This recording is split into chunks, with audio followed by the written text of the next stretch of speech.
Hello అండి. Welcome back to our channel. ఎప్పుడు ఇడ్లీ, దోస తిని బోర్ కొట్టేసుంటే ఒక్కసారి ఇలా మల్టీగ్రెయిన్స్‌తో దోసలేసుకొని చూడండి. చాలా టేస్టీగా ఉంటుంది. అలాగే హెల్తీ కూడా. దీనికోసం నేనైతే 9 రకాలు నానబెట్టుకున్నాననమాట ఓవర్ నైట్. అవేంటో స్క్రీన్ మీద ఇస్తాను. ఒకసారి చెక్ చేసేయండి.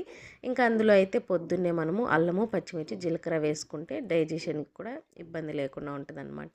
ఇలా మెత్తగా పేస్ట్ చేసేసుకొని ఇవొచ్చేసి మనకి 2, 3 డేస్ ఫ్రిడ్జ్‌లో కూడా స్టోర్ చేసి పెట్టుకోవచ్చు. ఇలా మెత్తగా పేస్ట్ చేసుకోవాలనమాట. ఇంక ఇదైతే మంచిగా ఒక బౌల్‌లోకి తీసేసుకొని కొద్దిగా సాల్ట్ యాడ్ చేసుకుంటే సరిపోద్ది. సోడా అంతా యాడ్ చేయాల్సిన అవసరం లేదు. ఇంకా మంచిగా మనం దోస బ్యాటర్ లాగా కలిపేసుకొని దోసలు వేసేసుకోవడమే అండి. చాలా అంటే చాలా టేస్టీగా ఉంటాయి. తప్పకుండా ట్రై చేయండి. ఇప్పుడైతే పిల్లలకి బ్రేక్‌ఫాస్ట్, లంచ్ చేస్తూ ఉంటారు కదా! ఒక్కసారి ఇలా పిండి రుబ్బి పెట్టేసుకున్నారంటే 2, 3 డేస్ ఇబ్బంది ఉండదు. హెల్త్‌కి హెల్త్, టేస్ట్‌కి టేస్ట్ 2 వచ్చేస్తాయన్నమాట. మంచిగా దోసలేసేసుకొని నెయ్యితో రెండు వైపులా క్రిస్పీగా కాల్చుకుంటేనే మనకి టేస్ట్ అయితే చాలా బావుంటది.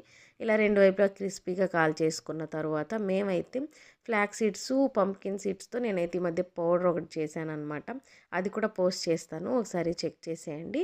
ఇంకా దాంట్లోకైతే ఈ రెండిటి కాంబినేషన్ అయితే చాలా అంటే చాలా బావుండింది. ఎలా ఉంటదో ఏమో అనుకున్నాను గానీ, ఇంత టేస్టీగా ఉంటదని అస్సలు అనుకోలేదు.